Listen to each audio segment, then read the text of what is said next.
follow your passion, which frankly, I think it's the spoken word illegitimate sister of the live, love, laugh tattoo, right? It's ridiculous. Like and have a green smoothie. Exactly. Right. Like that's going to solve a little kale will solve all your problems. Right. Like it's crazy. Like we all have seen her, this like perfectly beach waved blonde with a flower crown looking out over a sunset or like Coachella or something. And she's saying, follow your passion. And I think we should all work in our passion. I think that is the holy grail. And like, by all means, let's get there. But following your passion is not going to make you successful in your passion.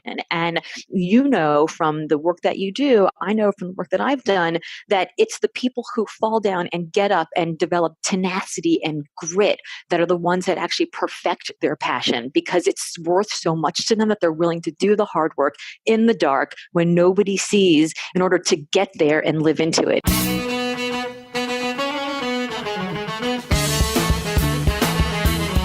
Welcome to the TalentGrow Show, where you can get actionable, results-oriented insight and advice on how to take your leadership, communication, and people skills to the next level and become the kind of leader people want to follow. And now, your host and leadership development strategist, Halelly Azulay. Hey there, talent growers. Welcome back to another episode of the Talent Grow Show. I'm Halelly Azulay, your leadership development strategist, and I'm here at TalentGrow, which is my company for developing leaders that people actually want to follow. And this episode will feature my guest, Laura Gassner Otting, who will talk about being limitless to help you get unstuck. We talk about the ideas that are in her book called Limitless that help you figure out the difference between just kind of blindly following your passion or having a better connection and contribution in the way that you work, but also as a leader, how to help people on your team become more engaged at work, happier, and more productive. So I hope you'll enjoy it. And I always want your feedback. So without further ado, let's listen into my conversation with Laura.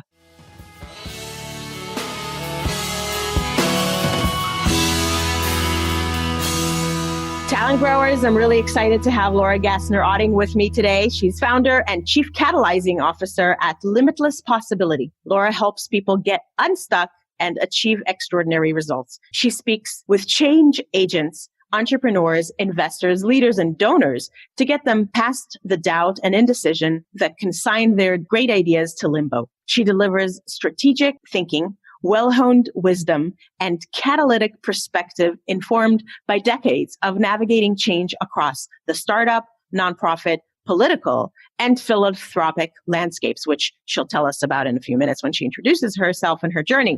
Laura is the author of Mission Driven, a book for those moving from profit to purpose. And her new book is titled Limitless, How to Ignore Everybody, Carve Your Own Path, and Live Your Best Life, which was published just last month as this recording is published. So, Laura, welcome to the Talent Grow Show. Hey, thank you for having me. I'm really excited to be here today. I'm excited that you are here as well. And I am looking forward to a conversation about the ideas that you share in your book and in your speaking. But we always start with our guests describing their professional journey very briefly, just so we get a sense of who you are, where you started, and how you got to where you are today. I'll try to be brief with it. My professional story is really one that's pretty accidental. I could go back through and tell you that every decision I made was strategic and well thought out and that there was a plan in place. But in the course of 20 years of interviewing people that worked in big organizations, I was an executive recruiter. And what I found is that the people who took the left turns and the right turns and the U-turns, those are the ones who were the most interesting. So my professional path started off with me thinking that I was going to run for Senate. I was going to be the person to change the world. I was going to solve all the problems. And I thought the way to do that was to go to law school. And I did everything I could to get myself to law school, where I sat down and I went, what am I doing here? I don't want to be a lawyer. I made a huge mistake. And I dropped out and I joined a presidential campaign because this guy was talking about this idea of community service in exchange for college tuition. And he was this unknown governor from Arkansas at the time. And I said, oh my God, that needs to happen. And the next thing you know, I end up in the White House helping create AmeriCorps, which is a program in which 1 million young people in this country have served their communities in exchange for college tuition. And 4 years into that administration, I turned to my mentor and I said, well, I'm ready to go back out on the campaign trail. And he said to me, that's a terrible idea. You are both too old to get back on a campaign bus and eat cold pizza and too young to be the domestic policy advisor. So go meet with my friend who is a recruiter, and he will find you a job in a nonprofit. You'll hide out for 4 years, and then you'll do something big when Al Gore runs for president. And I said, great, makes a lot of sense. I sat down with that recruiter, and the recruiter said, you don't want to do that. Come work for me. I'll teach you everything you need to know. And I looked at him 5 minutes into the interview, and I was like, well, the man I'm dating, who I think is the one, P.S., he is the one. We're celebrating our 21st wedding anniversary in a couple days. I said, your job's in Boston. He's moving to Boston. I'll take it. Great. What do you do? I became a recruiter, and I spent 5 years working for him until one day I had this moment of rage where I said, I can do things smarter and better and faster and more authenticity and more integrity than you. And I think we should change how we do this. And he said, no, thank you.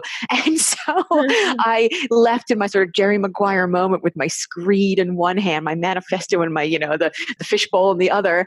And I started my own firm, and I ran that for 15 years, sold it to the people who helped me build it, the great women who helped me build it. And as I was in the process of that sale 3 years ago, a friend of mine asked me to do a TEDx talk. And I said, no way. I have zero interest whatsoever in getting on a stage. I am an introvert. I like to be stage left. I like to make other people look great. And I answered the phone on speakerphone with my kid sitting next to me because, I'm a good mom. I can't pick up the phone with my kid sitting there. And I was like, absolutely not. I hang up the phone, and my son looks at me and says, hey, Mom, don't you always tell me that you should do things that scare you? Oh. And don't you always tell me that life starts on the other side of the fear? And don't you always tell me that if it doesn't challenge you, it doesn't change you? And I looked at him and I was like, oh, yeah. And he goes, so what gives, Mom?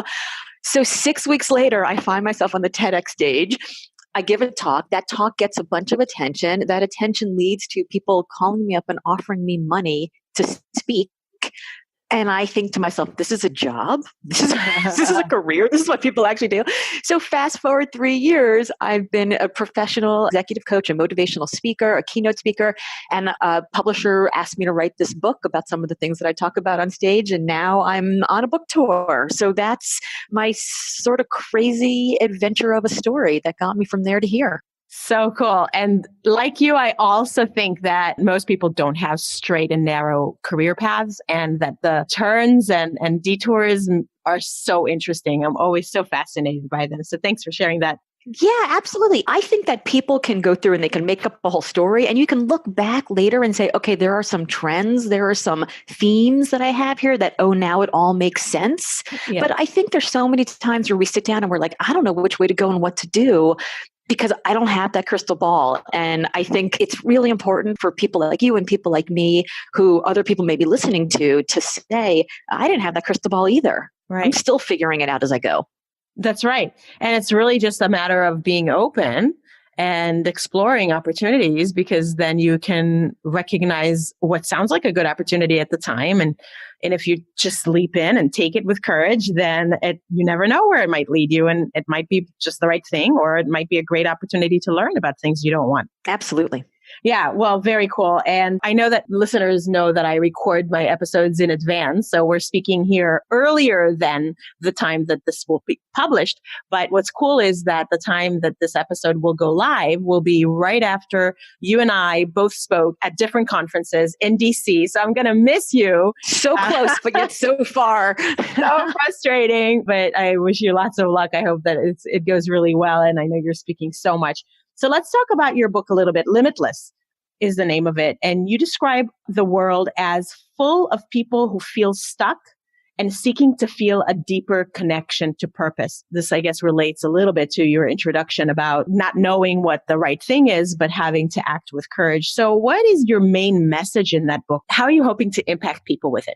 So my main message of the book is that when 20 years of doing executive search, I was struck by the idea that the people that I was interviewing, who were, pretty senior people who were climbing to the top, they were successful, but they weren't all necessarily happy. Right. And I was struck that success didn't equal happiness.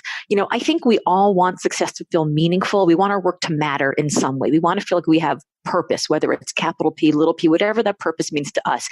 And when it doesn't, we feel stuck. We feel like no matter how hard we hustle and grind towards success and how much we achieve and, how fancy the office is that we get to, we don't feel happy with it because we feel like we're on this treadmill. And the idea behind the book is that what I noticed was the problem was it wasn't how we achieved success. It was how we defined success. Because we turn around one day and we go, well, if I filled in all the right check boxes along all the right paths to all the right ideas of success, why, if those check boxes are so full, do I feel like there's something empty, that there's something missing? And what I learned as I looked back over these 20 years is that here's why. You can't be insatiably hungry for or inspired or happily fulfilled by somebody else's goals. And in order for your working life to feel right for you, it actually be right for you.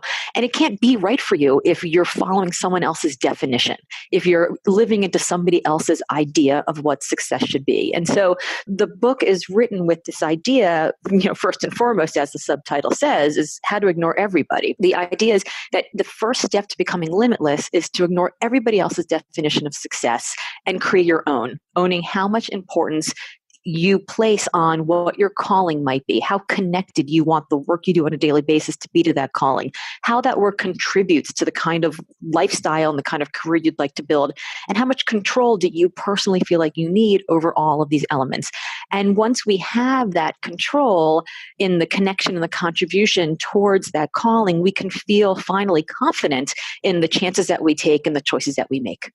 Yes, I agree completely. I find that so many people are so embroiled in feeling like they have to meet someone else's expectations or that they have to satisfy someone else's needs for them. And it's nice to be focused on others, but not to negate your own self-interest and your own happiness, because you have one life to live, and living it miserably in some pursuit of making somebody else happy it's wrong. I found it very intriguing and kind of, I'm sure you want it to be a little bit provocative. You're saying that we have insidious, impossible goals, 4 of them: passion, purpose, happiness, and balance. And you say that follow your passion is the world's worst advice. So definitely perked my ears up. Tell us more. I think I can just go through all 4 of them real quickly and we could spend more time on passion. But I think balance is this idea that like work and life have to be completely equal and separated by some wall that like, God forbid your work is infringing on your life or your life is infringing on your work. And I think that sets us up for failure when really what we need is we want our work and our life to be aligned so that the who we are matches the what we do. And we can bring our whole self to everything. That's the first. Purpose is this idea that the only way that purpose matters, the only way that our purpose is real is if we're serving everyone around us. And service can only be real if it's sacrifice. And I think that everybody can have a purpose that's their own. It may be that your purpose is that you want to make lots and lots and lots of money, and that you might want to make that lots and lots of money because you want to buy a beach house and a Maserati. You may want to make that money because you want to get out of debt, or you want to, help your parents or be able to, send your children to the school of their choice. It may be that you want to make lots and lots of money because you want to retire early and perfect your golf game. Or it may mean that you want to make lots and lots of money because you want to be a philanthropist and give all that money to curing cancer. Nobody can say that one of those purposes is better or worse than the others except for us. Then there's happiness. And happiness is this, these 4 words that I think kill our dreams before they even come out of our mouth. Like while we're even thinking them, I'll be happy when I get the job. I'll be happy when I get the promotion. I'll be happy when I get married. I'll be happy when I get divorced. Whatever the I'll be happy when is. And I think we have to stop thinking in that way, and we have to start thinking about what's going to make us happy now. What does make us happy now, and spend more time there. And then lastly is follow your passion, which frankly, I think it's a spoken word illegitimate sister of the live, love, laugh tattoo, right? It's ridiculous. Like and have a green smoothie. Exactly. Right. Like that's going to solve a little kale will solve all your problems, right? Like it's crazy. Like we all have seen her, this like perfectly beach waved blonde with a flower crown looking out over a sunset or like Coachella or something. And she's saying, follow your passion. And I think we should all work in our passion. I think that that is the holy grail, and like, by all means, let's get there. But following your passion is not going to make you successful in your passion. And you know from the work that you do, I know from the work that I've done, that it's the people who fall down and get up and develop tenacity and grit that are the ones that actually perfect their passion, because it's worth so much to them that they're willing to do the hard work in the dark when nobody sees in order to get there and live into it. And I just want us to stop following the advice of girls in flower crowns. Well, I want to dig into that a little bit just to make sure that I'm clear and that listeners are clear what you mean. So you are saying that you should follow your passion in practice, but that you should recognize that it doesn't mean that if it's hard, or if it feels like a challenge, or even if you're not happy in a momentary way because you're like striving hard to do something that doesn't come easily, like that is not a sign that that's not your passion. That's just hard work to get there. Is that right?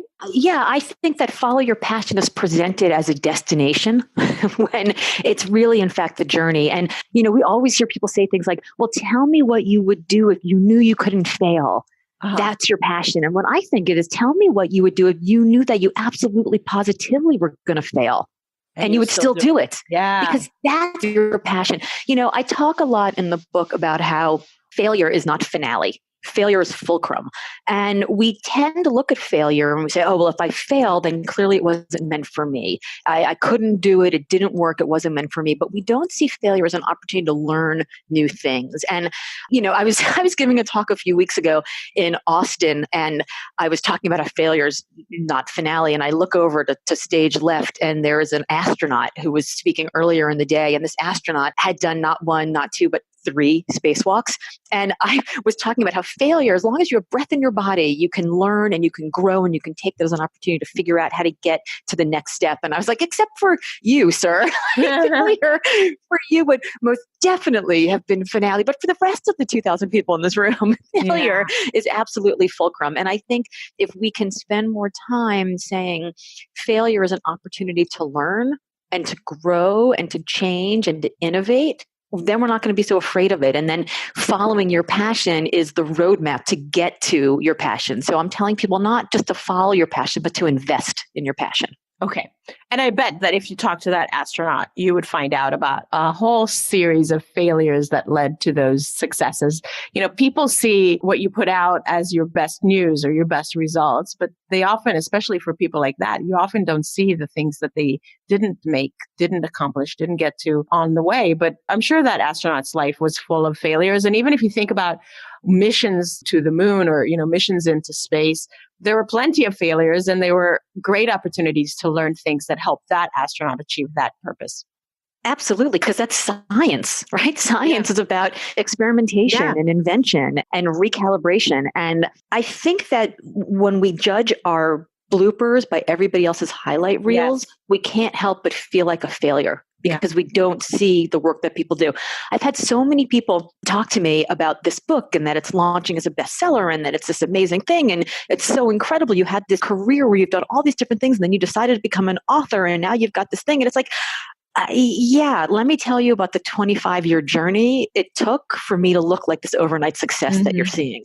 But that's right. There is a lot that goes into it. And I think one of the things that leaders stop doing is they stop listening, because leaders are expected to talk a lot. And when you talk a lot, you don't have a lot of opportunity to listen a lot.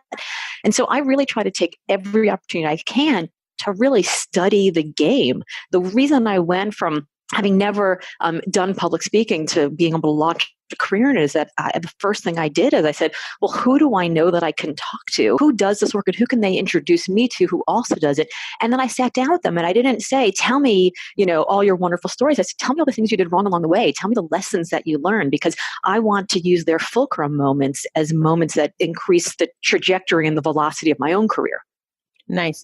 Well, speaking of leaders, let's focus in on things that are super practical for our listeners as leaders. What are some of the things that they can do based on your insights and these lessons that you're teaching us that can help them create greater engagement and greater productivity in their teams? Because we started this with saying that lots of people feel stuck and lots of people are looking for that deeper connection to purpose. So as leaders, kind of in the middle of an organization and responsible for the people that we lead, what can we do? Well, I think the first question is, why should they care, right? And I think the reason that leaders should care that their people may be stuck is that we know that engaged workers are 22% more productive for their companies. Gallup did a study in 2013 of like 1.4 million workers, and that's what they found, 22% more productive for their companies. And 22% more productive for your company means more profit, means less turnover, means more time spent doing the things that actually matter to you. Right. And this matters because Gallup also did another survey in 2016 where they found that only 1/3 of US workers are actually engaged in their work. Now, like you, I travel for a living, and every time I get on an airplane and I turn right to go down the aisle, I always peek my head over to the left and I look at the pilots and I think, I sure hope they're part of that 1/3 right now, because if they're not, boy, are we in trouble, right? Yeah. So if you think about, if you've got these pilots that are, in your company, right, and they're in charge of getting the plane or that thing that you're doing for your client from here to there, they better be part of that 1/3 or that whole plane's going down. That's going to be a major problem. So making sure that you understand why your employees, why your team are feeling stuck really make a huge difference. Now, when we were all younger, we were handed by a career counselor, a college counselor, an employment counselor, somebody, a list. And that list might have been paper, it might have just been a conversation, but it was a list that basically was a scorecard about how to figure out what the value of the job was. And, that scorecard had things on there like, what's the mission of the organization, the department, the company, who is leading it, and are you inspired by those in charge? Is there a challenge, the working question being something that interests you? Does it represent something bigger than you? Is it something that you want to spend more time working on? What's the scope of the impact? What's the scope of the new skills that you're going to acquire? How prestigious is the brand? You looked at things like benefits and personal flexibility and geography. And of course, there was salary, right? Money. But we looked at that and we went, okay, check, check, check. Don't have this, have this. I want more of that or the other. And then we said, okay, good. This job has value. But we didn't really think about it in terms of the value that it had to us as we were going through each age and each life stage. And so the idea that we've got these employees who we think we want to make them happy, and the way that we can do it is by offering them more money, sometimes doesn't necessarily keep them engaged. So imagine if you were somebody who liked to go on super fancy vacations to, beautiful cosmopolitan cities, then it's going to cost you a lot of money to fly in and out on the weekends to go to those places and stay in nice hotels. If you're the kind of person who wants to go to incredibly remote rivers and stay in huts and, with mosquito nets, which, isn't necessarily my jam, the money, it's not going to cost you a lot of money to do that, but it's going to cost you a lot of time to get there. And so the person who's looking at this job may say, well, salary may be important, but really the personal flexibility is much more important to me. And I think until we as leaders, as managers, understand how this scorecard, this old scorecard we had, is sort of rehabilitated for them to think about the value is for them personally and whether or not it resonates with them personally, then we're going to continue to have employees that are not that engaged. So as leaders, it sounds like you're suggesting we try to investigate what are the driving values that motivate the specific employees we're working with.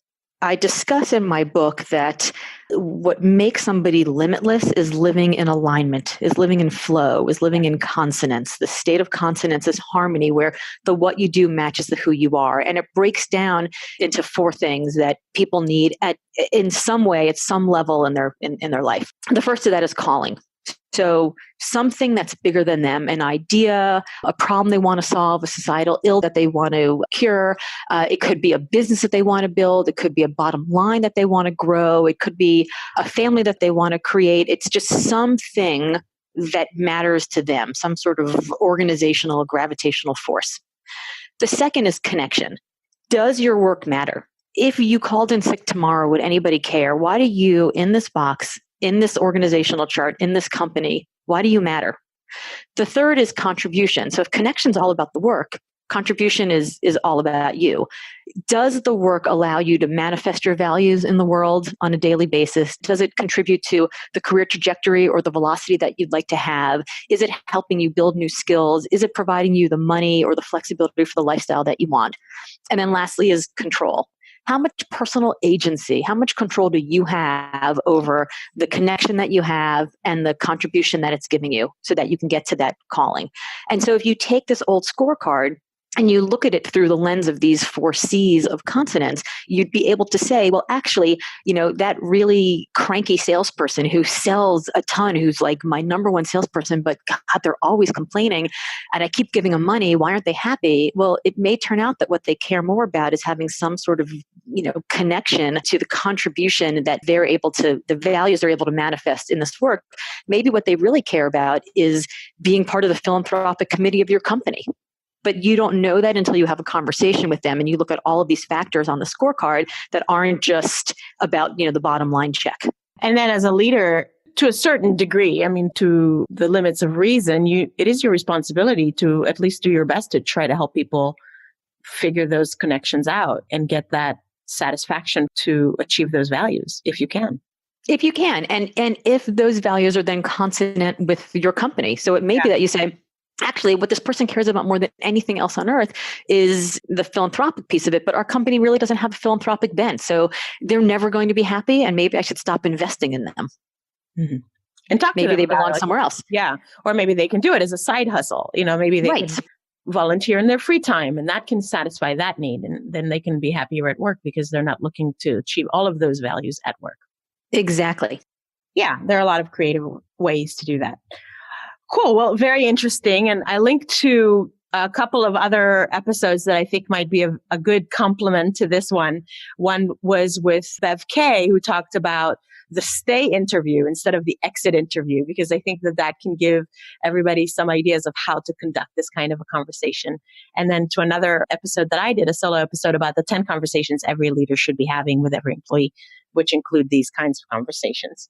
Yeah, I think it's terrific. And I think if there are managers, if there are leaders who are listening who are like, I don't even know where to start. How do I even have that? I actually created a quiz that's on my site. It's at limitlessassessment.com. And I'll say that again, limitlessassessment.com. And it takes about 10 or 15 minutes. It's a fairly in-depth quiz. There's about 60 questions, and they're fairly catalyzing questions. There are questions like, would you work harder if you could see that your work was directly in line with the overall picture? Would you be more engaged if you had more of a say in, the overall, the decisions that are being made, things like that. And at the end of the quiz, it has this beautiful little radar chart that has 2 graphs. One that shows you how much calling, connection, contribution, and control you currently have in your life, and how much of each of the 4 you actually want in your life. And then it, we'll give some actual tips about some things that you can do right now in order to find more of each of those. And so it could be a great thing to do with your team and to have them take it and have conversations based around that. Because Albert Einstein said that all knowledge is experience. And I firmly believe that. You don't really know something until you've gone through it. But I think that if all knowledge is experience, I would say that all wisdom is framework. And I think that it's very difficult to have conversations about these touchy-feely things unless we have conversation and framework around them. So the limitlessassessment.com, Limitless Assessment Quiz was really built to create frameworks so that these conversations can happen. Nice. Cool. We'll definitely link to that in the show notes. Well, Laura, it's been interesting, and you're going to share one specific action recommendation. But before we do that, what's new and exciting on your horizon? I know you're in book launch mode, so that certainly is keeping you busy. Anything else? Yeah, I am absolutely in book launch mode right now. It is all consuming, I would say, but I am working very hard to try to continue to listen and learn, since this job right now is forcing me to just do a lot of talking. Yeah. Interesting. Well, it's phases, right? Like seasons and phases. So exactly. Once you're done with this talking a lot phase, you'll probably go head down into more research and writing and thinking and listening.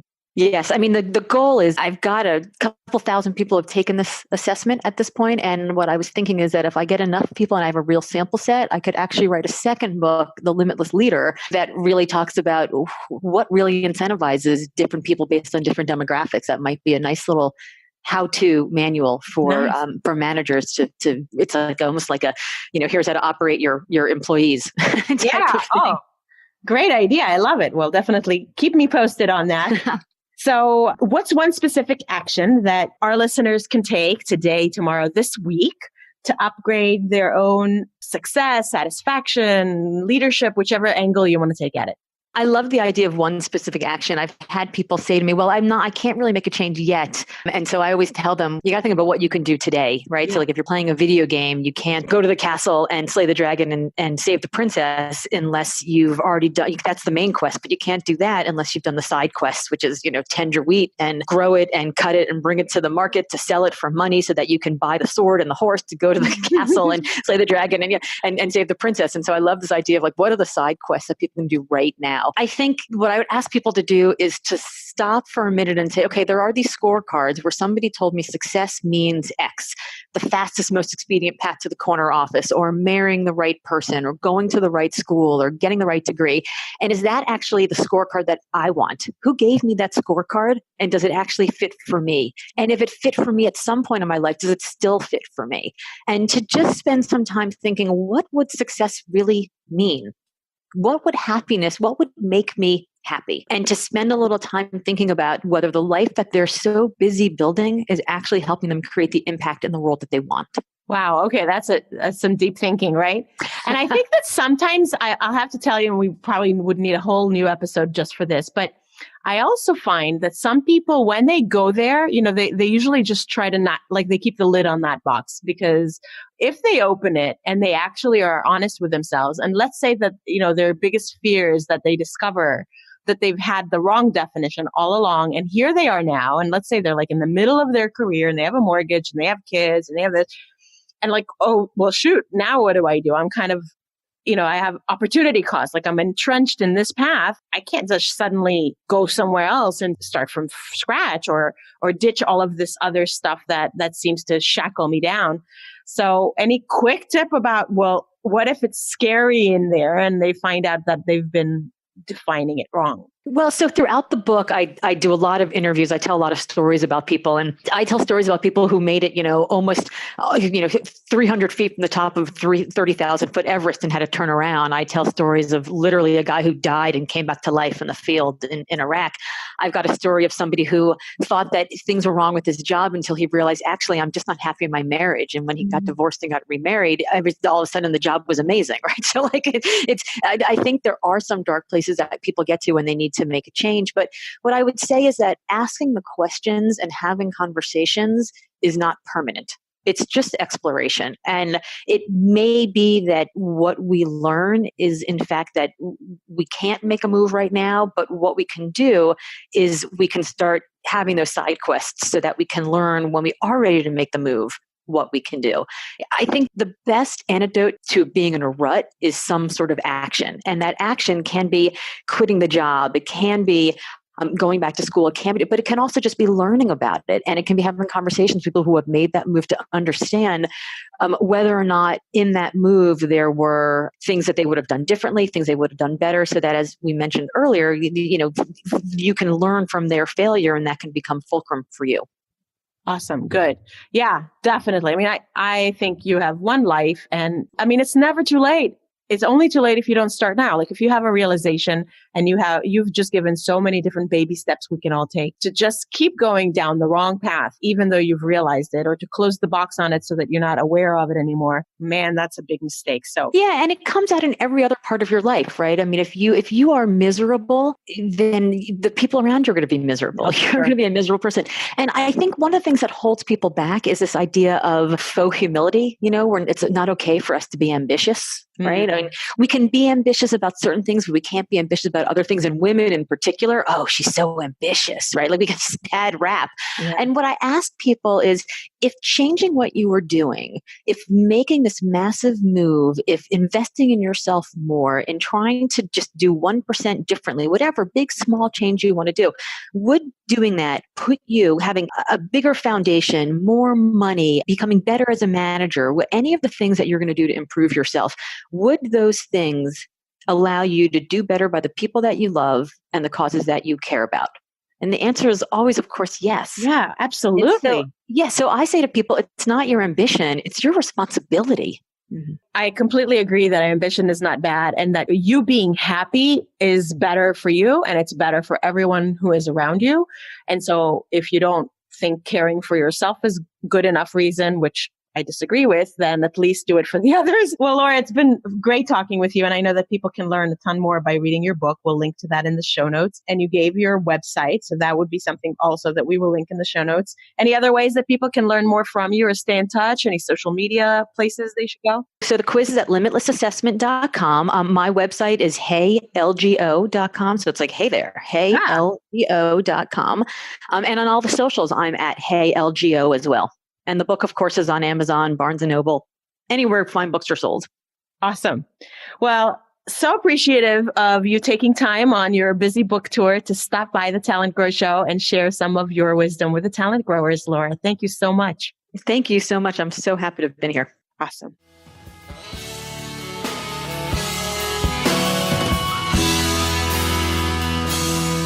Okay, talent growers, I hope that you enjoyed this conversation between me and Laura and that you got some value out of it and some really deep thinking that you might have to do.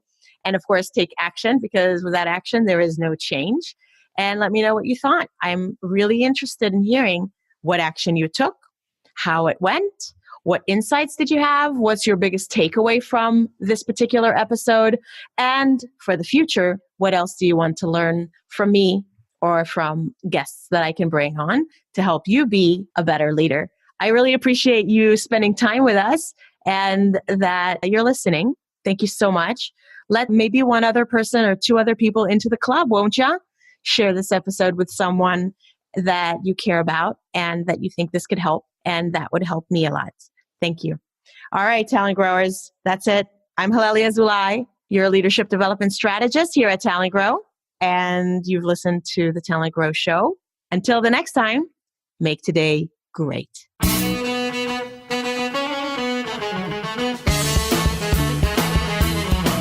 Thanks for listening to the Talent Grow Show, where we help you develop your talent to become the kind of leader that people want to follow. For more information, visit talentgrow.com.